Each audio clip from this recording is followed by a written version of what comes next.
इस पर आएंगे ना जी, यहाँ पे कमेंट्स आएंगे और यहाँ पे भी आएंगे। वो तो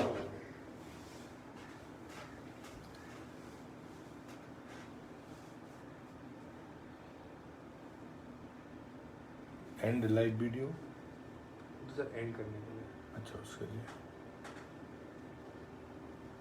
यहाँ पे सर समय भी दिखेगा उधर।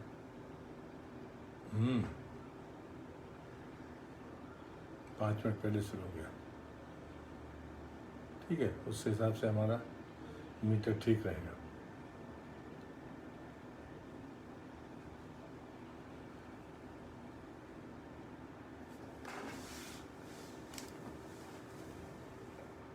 नमस्कार राहुल जी,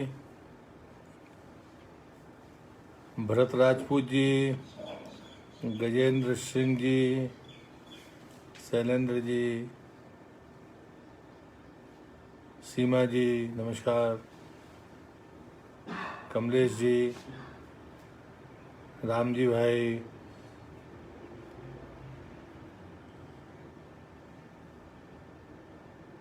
क्या है? नभुआ मानिक जी, शैलेंद्र मीणा जी, भरत जी, मिंटू माखीजा जी, अच्छा मिंटू, नितेश द्विवेदी जी, शैलेंद्र जी रिपीट कर रहे हैं आप, सौरभ तिवारी जी, कमलेश पाटीदार जी, युवराज सिंह जी, देवेंद्र वर्मा जी, वाह, राहुल सिंह जी, अगेन नितिन, शशांक जी, आशु विश्वकर्मा, सुरेंद्र ढोला जी, अर्जुन जी, सुरती नौपाल जी, शरद निगम नमस्कार, आदित्य जी, रमू जी, नितेंद्र तिवारी जी, अच्छा, अमित जैन जी, नीतीश सिंधोरिया जी, भरत राजपूत जी, आप सबको हृदय से बहुत बहुत धन्यवाद, नमस्कार भी कर रहा हूँ। लगातार बहुत छोटी स्क्रीन के कारण मैं नाम बहुत अच्छे से नहीं पढ़ पा रहा हूँ। गिरिराज व्यास, वाह, धन्यवाद। आदर्श पटेल, कैलाश जी, नितिन त्रिपाठी वॉचिंग, अच्छा, पंडित जी महाराज, शशांक पटेल, शैलेंद्र जैन, शैलेंद्र जी, जानवी पांडे जी, महेश जी, योगेंद्र योगी, प्रमोद कुमार जी, नीलू शर्मा जी, अच्छा नीलू, देवेंद्र यादव जी, प्रेम रायकवार जी, अनुराग नेमा जी, महेश जी लोधी, आवाज़ कम नहीं आ रही है, अभी तेज हो जाएगी यही, महेश जी, मिंटू माखीजा जी,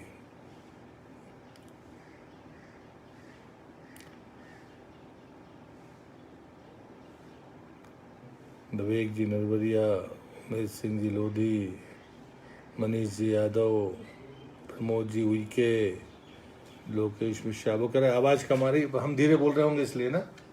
जी सर। चलिए, अब समय हो रहा है 10 बज गए हैं। मैं सभी राष्ट्रभक्तों का हृदय से धन्यवाद करता हूं। महाराज बुंदेल केसरी महाराजा छत्रसाल की आज जन्म जयंती है। जेठ शुक्ल तृतीया संवत 1707, एक जंगल था टीकमगढ़ के लिधौरा, वर्तमान के टीकमगढ़ जिले के लिधौरा ब्लॉक में एक ककरकायना गांव के पास जो पहाड़ियां थी, उन पहाड़ियों में महाराजा छत्रसाल का जन्म हुआ था। वो तिथि आज ही है। मैं उनके चरणों में नमन करता हूँ, उन माता पिता के चरणों में नमन करता हूँ जिन्होंने इस महावीर पराक्रमी राष्ट्रभक्त अजय योद्धा को जन्म दिया। आज अगर हम चर्चा करने के लिए हैं तो हमें ये तय करना होगा कि महाराजा छत्रसाल का जन्म से लेकर उनके शरीर त्यागने तक की यात्रा वो कितनी महान परंपराओं को अपने साथ समेटे हुए थे। मैं एक पंक्ति में बात जरूर कहूंगा कि वास्तव में जो स्थान महाराजा छत्रसाल जी को मिलना था वो शायद इतिहासकार नहीं दे सके। इस बात को मैं अफसोस के तौर पर लेता हूं, लेकिन मैं आलोचक के तौर पर नहीं लेता। कारण रहे होंगे, उन कारणों के विस्तार में मैं जाना नहीं चाहता, लेकिन मैं आज सबसे एक विनती करना चाहता हूं। आप अपने आप से पूछिए कि आप किन बातों पर गर्व करते हैं।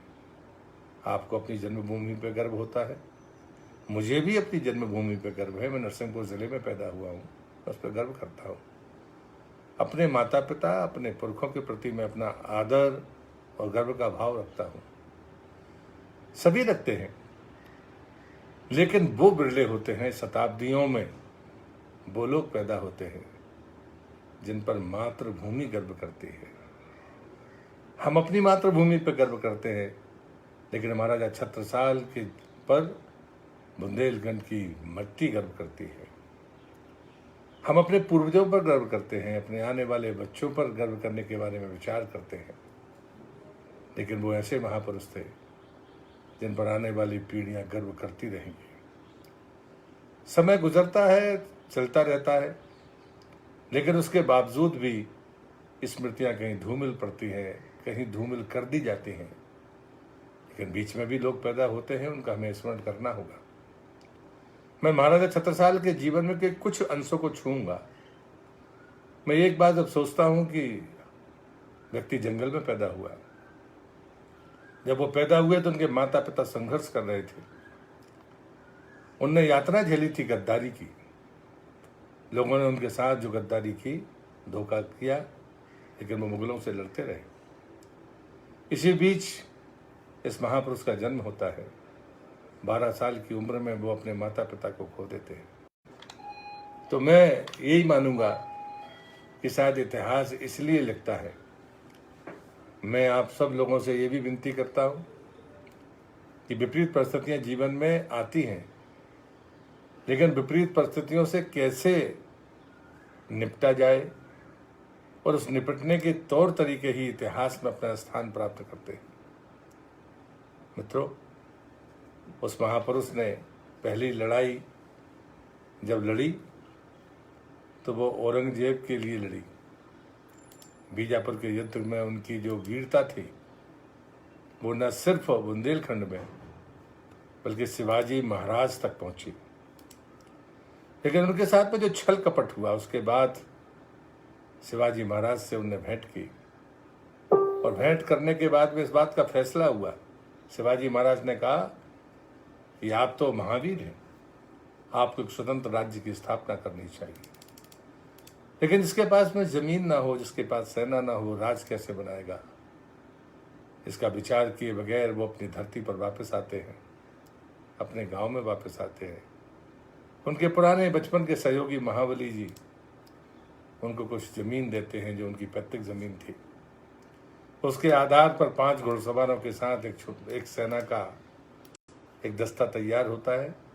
वो तिथि भी जेठ शुक्ल पंचमी संवत 1728 थी। जन्म हुआ 1707 में और संवत 1728 में विद्रोह का बिगुल फूंकने वाले छत्रसाल बुंदेला अपने आप को स्वतंत्र घोषित करते हैं औरंगजेब के साम्राज्य के खिलाफ, और यहाँ से वो यात्रा शुरू होती है। और उसके बाद योगी राज प्राणनाथ जी से जब उनका सत्संग हुआ, उस सत्संग का परिणाम ये हुआ कि उनकी आध्यात्मिकता, उनका कलम की उनकी अपनी सामर्थ्य और अपनी कटार की सामर्थ्य दोनों साथ साथ चलना शुरू हुई।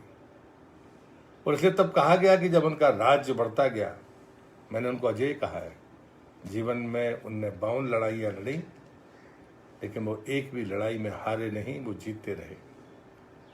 जो स्थान है, मैं एक बात पर भी आज गर्व करता हूँ कि जहाँ से मैं आज प्रतिनिधित्व कर रहा हूँ, वो लड़ाइयों के अधिकतम स्थान उसी लोकसभा क्षेत्र के हिस्से हैं।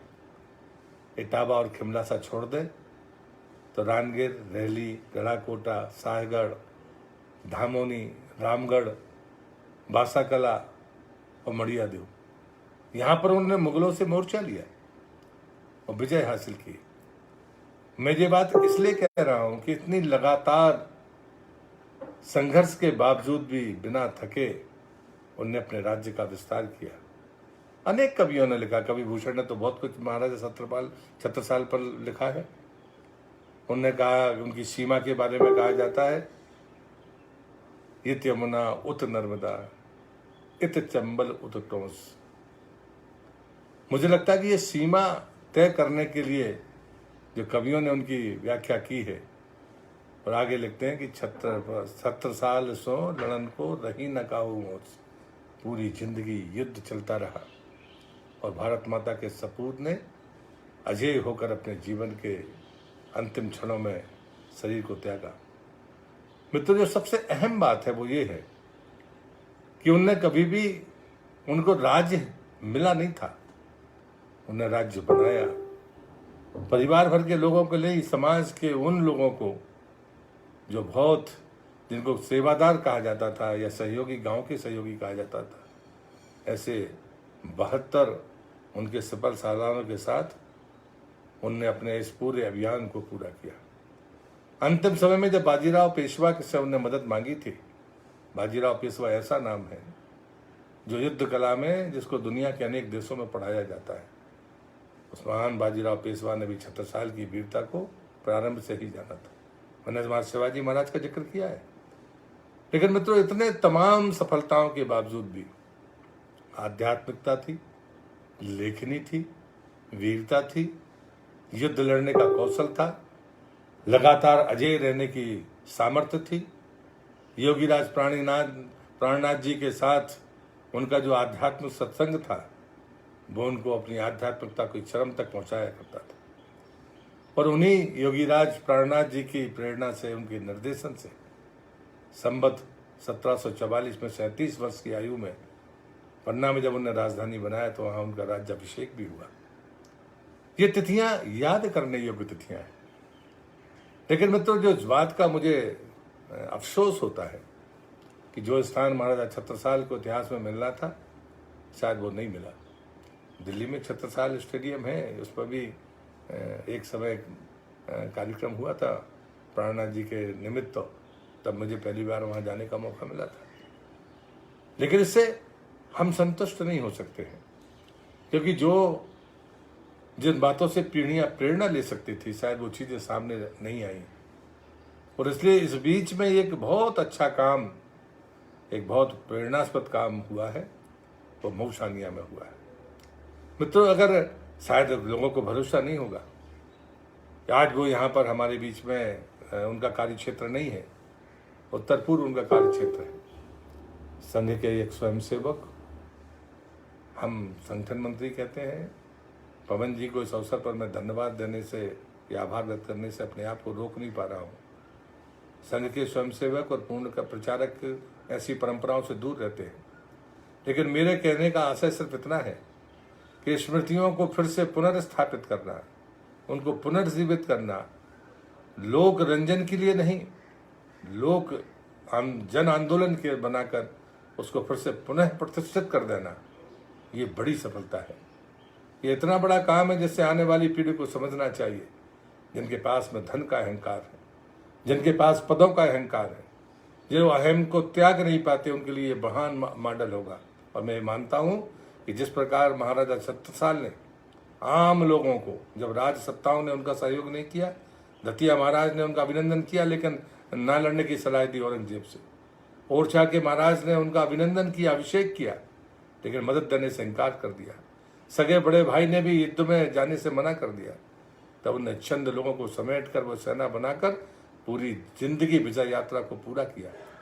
उसी तर्ज पर मैं आज कहूंगा, उसी तर्ज पर 10 लाख लोगों से संपर्क करके, हर व्यक्ति से 10 रुपए से ज्यादा नहीं लेना, एक व्यक्ति से 10 रुपए का कूपन, 10 लाख लोगों का संपर्क और 2 करोड़ 23 लाख रुपए से वो मूर्ति बनाई गई, 52 फुट की, अष्टधातु की मूर्ति मौसानिया में स्थापित करने वाले पवन जी, मैं आपका इस नाते आभार व्यक्त कर रहा हूँ।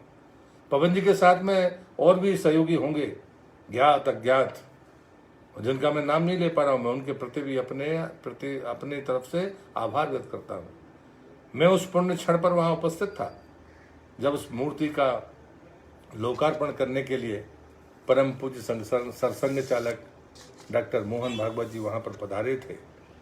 तब मैं वहाँ पर मौजूद था और मैं उस दिव्य दर्शन को कर रहा था कि 52 फुट ऊंची, क्योंकि 52 लड़ाइयाँ लड़ी थी और उसमें वो अजय रहे थे, इसलिए 52 फुट की वो प्रतिमा है।